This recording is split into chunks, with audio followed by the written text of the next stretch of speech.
D K Shivakumar ಮಾತನಾಡ್ತಿದ್ದಾರೆ, ಏನ್ ಹೇಳ್ತಾ ಇದ್ದಾರೆ ಬನ್ನಿ ಕೇಳೋಣ. ದೇವರು ಅಂತ ಹೇಳ್ತಾರೆ, ಅವ್ರ ಅಭಿವೃದ್ಧಿಗೆ ಹೋಗ್ತಾ ಇಲ್ಲ. ಈಗ ಕೌಂಟ್ ಡೌನ್ ಬಗ್ಗೆ ಎಲ್ಲ ಮಾತಾಡ್ತಾ ಇದ್ರಲ್ಲ, ಅದಕ್ಕೆಲ್ಲ ಉತ್ತರ ಕೊಟ್ಟಂಗಾಯ್ತಾ? ಸರ್ಕಾರ ಎಷ್ಟು ದಿನಕ್ಕೆ ಬೆಳೆಯುತ್ತೆ, ಮುಖ್ಯಮಂತ್ರಿಗಳು ಇಳಿತಾರೆ, ಈ ತರದ ಟೀಕೆಗಳಿಗೆ ನೀವು ಕುಮಾರಸ್ವಾಮಿ ಕೇಳಬೇಕು. ಹೇಳ್ದವ್ರು ಏನ್ ಹೇಳೋ ಗೌರ್ಮೆಂಟ್ ಬಗ್ಗೆ ಅವ್ರನ್ನ ಕೇಳಬೇಕು. ನೀವು ದಯವಿಟ್ಟು ಸುಮ್ಮನೆ ಅವ್ನು ಕೇಳದೆ ನನ್ಗೆ ಈ ಪ್ರಶ್ನೆ ಕೇಳಬೇಡಿ. ಇದಿಷ್ಟು ಡಿಸಿಎಂ ಡಿ ಕೆ ಶಿವಕುಮಾರ್ ಅವರ ಮಾತು. ಕ್ಯಾಮರಾ ಪರ್ಸನ್ ಸಂದೇಶ್ ಜೊತೆ ಡಿ ಕೆ ಶಿವಕುಮಾರ್ ಅವರು ಸಹಜವಾಗಿ ಬಹಳ ಖುಷಿಯಲ್ಲಿರುವಂತಹ ಸಂದರ್ಭ. ಜೊತೆಗೆ ಕೆಲ ಪ್ರಶ್ನೆಗಳನ್ನ ಅದನ್ನ ಕುಮಾರಸ್ವಾಮಿ ಅವರಿಗೆ ಕೇಳಿ, ಆರೋಪ ಯಾರ್ಯಾರು ಮಾಡ್ತಾ ಇದ್ರು ಅಂತವ್ರಿಗೆ ಕೇಳಿ ಅನ್ನೋ ವಿಚಾರವನ್ನ ಹೇಳ್ತಾ ಇದ್ರು. ನಮ್ಮ ಜೊತೆಗೆ ನಮ್ಮ ಪ್ರತಿನಿಧಿ ಪ್ರಸನ್ನ ಮಾತನಾಡ್ತಾ ಇರುವಂತಹ ಸಂದರ್ಭದಲ್ಲಿ ಡಿ ಕೆ ಶಿವಕುಮಾರ್ ಬಹಳ ಗೆಲುವಿಗೆ ಸಂಬಂಧಪಟ್ಟಾಗೆ ಖುಷಿಯಲ್ಲಿರುವಂಥದ್ದು ಅನ್ನುವಂಥದ್ದು ಗೊತ್ತಾಗ್ತಾ ಇದೆ. ಜೊತೆಗೆ ಅವರು ಕೂಡ ಹೆಣದಂತಹ ತಂತ್ರ ಆಗಿರ್ಬೋದು, ಇದು ಕೂಡ ಒಂದು ರೀತಿ ಫಲಿಸಿದೆ ಅನ್ನುವಂಥದ್ದು ಈಗ ರಾಜ್ಯ ಕಾಂಗ್ರೆಸ್ನಲ್ಲಿ ಸಹಜವಾದಂತಹ ಒಂದು ವಿಶ್ಲೇಷಣೆ ಚರ್ಚೆಗೂ ಕೂಡ ಕಾರಣ ಆಗುತ್ತೆ. ಇಂಟ್ರೆಸ್ಟಿಂಗ್ಲಿ ಸಮೀಕ್ಷೆಗಳ ಲೆಕ್ಕ ಉಲ್ಟಾ ಆಗಿದೆ. ತೀರಾ ಮೊನ್ನೆ ಹರಿಯಾಣ ಚುನಾವಣೆಗೆ ಸಂಬಂಧಪಟ್ಟಂಗೆ ಸಮೀಕ್ಷೆಗಳ ಲೆಕ್ಕ ಹೆಂಗ್ ಉಲ್ಟಾ ಆಗಿತ್ತು ಅನ್ನೋದನ್ನ ನೋಡಿದ್ವಿ. ಈಗ ರಾಜ್ಯದ ವಿಚಾರವಾಗಿಯೂ ಅಷ್ಟೇ ಸಮೀಕ್ಷೆಗಳೇನ್ ಹೇಳಿತ್ತು, ಎಕ್ಸಿಟ್ ಪೋಲ್ NDAಗೆ 2, ಕಾಂಗ್ರೆಸ್ಗೆ 1 ಅನ್ನುವಂತ ಲೆಕ್ಕಾಚಾರವನ್ನ ಇಟ್ಟಿದ್ರು. ಆದ್ರೆ ಏನಾಯ್ತು? 3 ಕ್ಷೇತ್ರಗಳ ಉಪಚುನಾವಣೆಯಲ್ಲಿ ಕಾಂಗ್ರೆಸ್ ವಿಜಯೋತ್ಸವವನ್ನ ಆಚರಿಸ್ತಾ ಇದೆ. ಗೆದ್ದಿದೆ, ಟೀಕೆಗಳು ಸತ್ತೋಗಿದೆ, ಕೆಲಸಗಳು ಉಳ್ಕೊಂಡಿದೆ, ಇಷ್ಟೇ. ಇಳಿ ವಯಸ್ಸಿನಲ್ಲೂ ಕೂಡ ದೇವೇಗೌಡರು ಬಂದು ಅಲ್ಲಿ ಪ್ರಚಾರ ಮಾಡಿದ್ರು, ಅದೆಲ್ಲೂ ವರ್ಕೌಟ್ ಆದಂಗೆ ಕಾಣಿಸ್ತಾ ಇಲ್ಲ. ನಾನು ಯಾಕೆ ಪಾಪ ಇಳಿ ವಯಸ್ಸಾದ ದೇವ್ರಿಗೂ ಇಷ್ಟು ಆರೋಗ್ಯ ಕೊಟ್ಟಿದ್ದಾನೆ, ಇಷ್ಟು ಹೋರಾಟದ ಛಲ ಕೊಟ್ಟಿದ್ದಾನೆ. ನಾನೊಬ್ಬ ದೊಡ್ಡ ಅಭಿಮಾನಿ ಅವ್ರಿಗೆ. ಆ ಛಲ ಇದೆಯಲ್ಲ ಪಾಪ, ಈ ಇಳಿ ವಯಸ್ಸಂತ ನಾನು ಹೇಳೋಕ್ಕಾಗೋದಿಲ್ಲ. ಇನ್ನ ಹೋರಾಟ ಮಾಡ್ತಾ ಇದ್ದಾರಲ್ಲ, ಅಷ್ಟು ನಮ್ಗೆ ಅಷ್ಟು ದೇವ್ರ ಆದಂಗೆ ಆ ಶಕ್ತಿ ಕೊಡ್ಲಿ ಅಂತ ಆ ದೇವರಲ್ಲಿ ಪ್ರಾರ್ಥನೆ ಮಾಡ್ತೀನಿ. ಬಿಜೆಪಿ ಸಾಕಷ್ಟು ಆರೋಪಗಳನ್ನ ಮಾಡ್ತು, ಟೀಕೆ ಟಿಪ್ಪಣಿಗಳನ್ನ ಮಾಡ್ತು, ಇಮೋಷನಲ್ ಆಗಿ ಒಂದಷ್ಟು ಕಾರ್ಡ್ ಪ್ಲೇ ಮಾಡಿದ್ರು ಅವರು. ಆದ್ರೂ ಕೂಡ ಜನ ಏನ್ ಕೈ ಹಿಡಿದ್ರು ಅಂತದ್ದು. ಜನ ಬದುಕಿಗೆ, ಅವರು ಭಾವನೆಗೆ. ನಾವು ಬದುಕಿನ ಬಗ್ಗೆ ಚಿಂತೆ ಮಾಡ್ತಾ ಇದ್ದಾರೆ, ಅವರು ಭಾವನೆ, ಭಕ್ತಿ, ದೇವರು ಅಂತ ಹೇಳ್ತಾರೆ. ಅವ್ರ ಅಭಿವೃದ್ಧಿಗೆ ಹೋಗ್ತಾ ಇಲ್ಲ. ಈಗ ಕೌಂಟ್ ಡೌನ್ ಬಗ್ಗೆ ಎಲ್ಲ ಮಾತಾಡ್ತಾ ಇದ್ರಲ್ಲ, ಅದಕ್ಕೆಲ್ಲ ಉತ್ತರ ಕೊಟ್ಟಂಗಾಯ್ತಾ? ಸರ್ಕಾರ ಎಷ್ಟು ದಿನಕ್ಕೆ ಬೆಳೆಯುತ್ತೆ, ಮುಖ್ಯಮಂತ್ರಿಗಳು ಇಳಿತಾರೆ, ಈ ತರದ ಟೀಕೆಗಳಿಗೆ ನೀವು ಕುಮಾರಸ್ವಾಮಿ ಕೇಳಬೇಕು.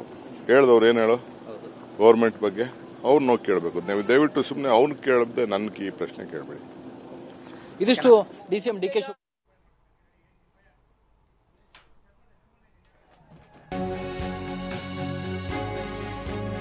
ಚನ್ನಪಟ್ಟಣ ಚಕ್ರ ವ್ಯೂಹವನ್ನ ಸಿಪಿ ಯೋಗೇಶ್ವರ್ ಭೇದಿಸಿದ್ದಾರೆ. ನಿಖಿಲ್ ಕುಮಾರಸ್ವಾಮಿಗೆ ಹ್ಯಾಟ್ರಿಕ್ ಸೋಲಿನ ಆಘಾತ ಆಗಿದೆ. ಮಂಡ್ಯದಲ್ಲಿ ಹಿಂದೆ ಆದಂತ ಸೋಲು, ರಾಮನಗರದಲ್ಲಿ ಆದಂತ ಸೋಲು, ಇದೀಗ ಚನ್ನಪಟ್ಟಣದ ಸೋಲು. ಈ ಮುಖೇನವಾಗಿ ಸೋದರನ ಸೋಲಿಗೆ ಡಿಕೆ ಬ್ರದರ್ಸ್ ಒಂದ್ ರೀತಿ ಇದನ್ನ ರಿವೆಂಜ್ ತೀರ್ಸ್ಕೊಂಡ್ರು ಅನ್ನುವಂತ ರೀತಿಯಾಗಿನೇ ಈಗ ಅದು ವಿಶ್ಲೇಷಣೆಗೆ ಒಳಪಡುತ್ತೆ. ಯಾಕೆ ಅಂತ ಅಂದ್ರೆ ಡಿ ಕೆ ಶಿವಕುಮಾರ್ ಹೋದಲ್ಲಿ ಬಂದಲ್ಲಿ ನಾನೇ ಅಭ್ಯರ್ಥಿ, ಸೋತ್ರು ನಾನೇ, ಗೆದ್ರು ನಾನೇ ಅನ್ನುವಂಥದ್ದನ್ನ ಹೇಳ್ತಾ ಇದ್ರು. ಅದರಲ್ಲೂ ಕಳೆದ 2 ದಿನಗಳಿಂದ ಅಂತೂ ಈ ಕಾನ್ಫಿಡೆನ್ಸ್ ಕಾಂಗ್ರೆಸ್ ಪಾಳ್ಯದಲ್ಲಿ ಬಹಳ ಹೆಚ್ಚಾಗಿತ್ತು. ಸೊ ಅದಕ್ಕೆ ತಕ್ಕ ಹಾಗೆ ಆಗಿರುವಂತ ಮತಗಳಿಕೆಯೂ ಕೂಡ ಇದೀಗ ಅವ್ರ ಮಾತುಗಳಿಗೆ ಪುಷ್ಟೀಕರಣ ಕೊಡ್ತಾ ಇದೆ. ಸಿಪಿ ಯೋಗೇಶ್ವರ್ ಬರೋಬ್ಬರಿ 1,12,642 ಮತಗಳನ್ನ ಪಡೆಯುವ ಮುಖೇನವಾಗಿ ನಿರೀಕ್ಷೆಯನ್ನು ಮೀರಿ ಅವ್ರು ಹೇಳ್ತಾ ಇದ್ದಾರೆ, ಅವ್ರಿಗೆ ನಿರೀಕ್ಷೆ ಇತ್ತು 30,000 ಮತಗಳ ನಿರೀಕ್ಷೆ ಇತ್ತು ಅಂತ. ಬಟ್ ಅಲ್ಲಿ JDS ಆಗಿರ್ಬೋದು ಅಥವಾ ಕಾಂಗ್ರೆಸ್ನ ಪಾಳ್ಯದಲ್ಲೇ ಆ ಮಟ್ಟಿಗೆ ಮತಗಳಿಕೆ ಆಗುತ್ತೆ ಅನ್ನುವಂಥದ್ದು ನಿರೀಕ್ಷೆ ಇರಲಿಲ್ಲ, ಟು ಬಿ ಫ್ರಾಂಕ್ ಕೇಳಬೇಕು ಅಂತಾರೆ. ಬಟ್ ನಿರೀಕ್ಷೆಗೂ ಮೀರಿ ಆಮೇಲೆ ಕಳೆದ ಬಾರಿ ಕುಮಾರಸ್ವಾಮಿ ಅವರು ಪಡೆದಿದ್ದಂಥ ಮತಗಳು 96,000 ಮತಗಳಾಗಿತ್ತು. ಸಿಪಿ ಯೋಗೇಶ್ವರ್ ಪಡೆದಿದ್ದಂಥ ಮತಗಳು 80,000 ಮತಗಳಾಗಿತ್ತು. ಅಲ್ಲಿ ಕುಮಾರಸ್ವಾಮಿ ಅವರು ಹತ್ತತ್ರ 15,000 ಅಥವಾ 16,000 ಮತಗಳ ಅಂತರದಲ್ಲಿ ಅವ್ರು ಗೆದ್ದಿದ್ರು, 15,000 ಚಿಲ್ಲರೆ ಮತಗಳ ಅಂತರದಲ್ಲಿ ಗೆದ್ದಿದ್ರು. ಆದ್ರೆ ಈ ಬಾರಿ ಅದೆಲ್ಲ ಲೆಕ್ಕಾಚಾರಗಳು ಉಲ್ಟಾ ಆಗಿದೆ. ಸಿಪಿ ಯೋಗೇಶ್ವರ್ 1,12,000 ಮತ. ಆಮೇಲೆ ಕಳೆದ ಬಾರಿ ಕಾಂಗ್ರೆಸ್ನ ಗಂಗಾಧರ್ ಅವರು 15,000 ಮತಗಳನ್ನ ಪಡ್ಕೊಂಡಿದ್ರು. ಆ ಮತಗಳು ಬಹುಶಃ ಪ್ಲಸ್ ಆಗಿರ್ಬೋದು.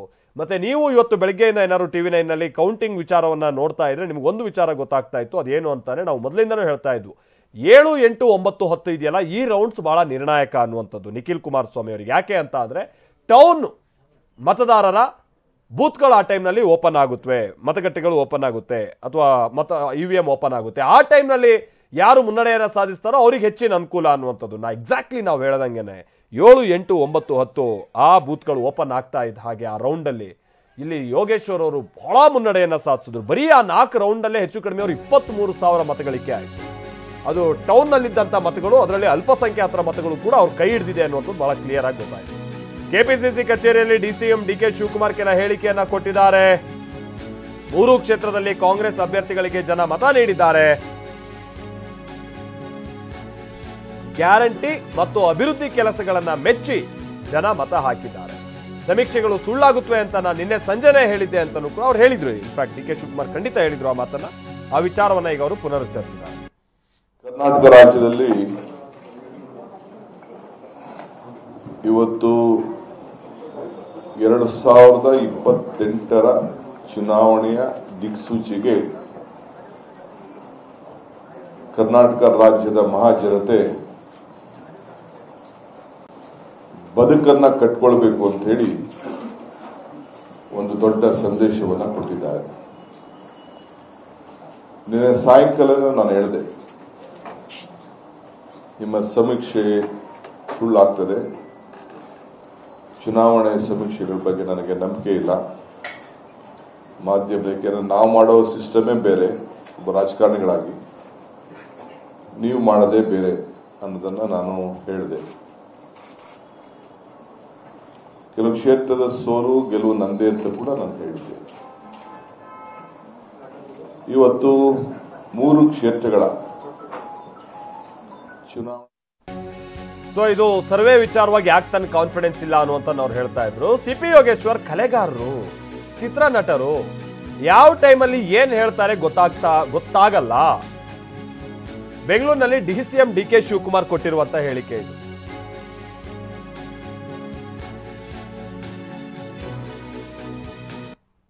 ಯೋಗೇಶ್ ಅವರು ಕಲೆಗಾರರು, ಚಿತ್ರನಟರು, ಅವ್ರು ಯಾವ ಟೈಮಲ್ಲಿ ಏನೇನು ಡೈಲಾಗ್ ಮಾಡಬೇಕು. ಅವ್ರು ಸೋಲ್ತೀನಿ ಅಂತ ಹೇಳಲಿಲ್ಲ, ಅವ್ರು ಸೋಲ್ತೀವಿ ಅಂತ ಹೇಳಲಿಲ್ಲ, ಸೋಲ್ತೀವಿ ಅಂತ ಏನು ಹೇಳಲಿಲ್ಲ. ಸ್ಟೇಟ್ಮೆಂಟ್ ರಿಕಾಲ್ ಮಾಡಿ. ಅವರು ಏನೋ ಅವ್ರದ್ದೊಂದು ಟ್ರಿಕ್ ಇದೆ ಅವ್ರದ್ದು. ಈ ಕುಮಾರಸ್ವಾಮಿ ಅವರು ಪ್ರೊಡ್ಯೂಸರು, ಇವರು ಆಕ್ಟರ್. ಕುಮಾರಸ್ವಾಮಿ ಮಗನು ಅಪ್ಪ ಎಲ್ಲಿದೆಯಪ್ಪ ಮಗನೇ ಅಂದ್ರೆ ನಾನು ಜದ್ ಮಧ್ಯೆ ಇದ್ದೆ ಅಂತ ಅವತ್ತೇ ನಾವು ನೋಡಿದ್ವಿ. ಪಾಪ ಅವ್ರು ಸೋಲುವಂತ ನಾನು I am sorry for him. ಇದರ ಜೊತೆಗೇನೆ ಡಿ.ಕೆ. ಶಿವಕುಮಾರ್ ಅವರು ಟಿವಿ9 ಜೊತೆಗೂ ಕೂಡ ಮಾತನಾಡ್ತಾ ಕೆಲ ಸಂಗತಿಗಳನ್ನ ಹಂಚಿಕೊಂಡ್ರು. ಏನ್ ಹೇಳಿದ್ರು ಬನ್ನಿ ಕೇಳೋಣ. ಸರ್, 3ಕ್ಕೆ 3 ಕ್ಷೇತ್ರ ಗೆದ್ದಿದ್ದೀರಿ, ಒಂದು ಮೆಸೇಜ್ ಪಾಸ್ ಆಯ್ತಾ ಅಂತ ರಾಜ್ಯಕ್ಕೆ? Message very clear. 2028ರ ದಿಕ್ಸೂಚಿ ಕಮಲ ಕೆರೆಯಲ್ಲಿದ್ದರೆ ಚಂದ, ತೆನೆ ಹೊಲದಲ್ಲಿದ್ದರೆ ಚಂದ, ಈ ದಾನ ಧರ್ಮ ಮಾಡುವ ಕೈ ಅಧಿಕಾರದಲ್ಲಿದ್ದರೆ ಚಂದ ಅಂತ ಹೇಳಿದ್ದೀನಿ. ಯಾರ್ಯಾರಿಗೆ ಏನೇನು ಜಾಗ ಕೊಡಬೇಕು ಕೊಟ್ಟಿದ್ದಾರೆ. ನಮ್ಮ 5 ಗ್ಯಾರಂಟಿ ಗೆದ್ದಿದೆ, ಅಭಿವೃದ್ಧಿ ಗೆದ್ದಿದೆ, ಟೀಕೆಗಳು ಸತ್ತೋಗಿದೆ, ಕೆಲಸಗಳು ಉಳ್ಕೊಂಡಿದೆ. ಇಷ್ಟೇ. ಇಳಿ ವಯಸ್ಸಿನಲ್ಲೂ ಕೂಡ ದೇವೇಗೌಡರು ಬಂದು ಅಲ್ಲಿ ಪ್ರಚಾರ ಮಾಡಿದ್ರು, ಅದೆಲ್ಲೂ ವರ್ಕೌಟ್ ಆದಂಗೆ ಕಾಣಿಸ್ತಾ ಇಲ್ಲ. ನಾನು ಯಾಕೆ ಪಾಪ ಇಳಿ ವಯಸ್ಸಾದ ದೇವ್ರಿಗೂ ಇಷ್ಟು ಆರೋಗ್ಯ ಕೊಟ್ಟಿದ್ದಾನೆ, ಇಷ್ಟು ಹೋರಾಟದ ಛಲ ಕೊಟ್ಟಿದ್ದಾನೆ. ನಾನೊಬ್ಬ ದೊಡ್ಡ ಅಭಿಮಾನಿ ಅವ್ರಿಗೆ. ಆ ಛಲ ಇದೆಯಲ್ಲ ಪಾಪ, ಈ ಇಳಿ ವಯಸ್ಸಂತ ನಾನು ಹೇಳೋಕ್ಕಾಗೋದಿಲ್ಲ. ಇನ್ನ ಹೋರಾಟ ಮಾಡ್ತಾ ಇದ್ದಾರಲ್ಲ, ಅಷ್ಟು ನಮ್ಗೆ ಅಷ್ಟು ದೇವ್ರಾದಂಗೆ ಆ ಶಕ್ತಿ ಕೊಡ್ಲಿ ಅಂತ ಆ ದೇವರಲ್ಲಿ ಪ್ರಾರ್ಥನೆ ಮಾಡ್ತೀನಿ. ಬಿಜೆಪಿ ಸಾಕಷ್ಟು ಆರೋಪಗಳನ್ನ ಮಾಡ್ತು, ಟೀಕೆ ಟಿಪ್ಪಣಿಗಳನ್ನ ಮಾಡ್ತು, ಇಮೋಷನಲ್ ಆಗಿ ಒಂದಷ್ಟು ಕಾರ್ಡ್ ಪ್ಲೇ ಮಾಡಿದ್ರು ಅವರು. ಆದ್ರೂ ಕೂಡ ಜನ ಏನ್ ಕೈ ಹಿಡಿದ್ರು ಅಂತದ್ದು? ಜನ ಬದುಕಿಗೆ, ಅವರು ಭಾವನೆಗೆ. ನಾವು ಬದುಕಿನ ಬಗ್ಗೆ ಚಿಂತೆ ಮಾಡ್ತಾ ಇದ್ದಾರೆ, ಅವರು ಭಾವನೆ, ಭಕ್ತಿ, ದೇವರು ಅಂತ ಹೇಳ್ತಾರೆ. ಅವರು ಅಭಿವೃದ್ಧಿಗೆ ಹೋಗ್ತಾ ಇಲ್ಲ. ಇದಿಷ್ಟು ಡಿಸಿಎಂ ಡಿ.ಕೆ. ಶಿವಕುಮಾರ್ ಅವರ ಮಾತು. ಕ್ಯಾಮರಾ ಪರ್ಸನ್ ಸಂದೇಶ್ ಜೊತೆ ಪ್ರಸನ್ನ ಗಾಂವ್ಕರ್, ಟಿವಿ9 ಬೆಂಗಳೂರು.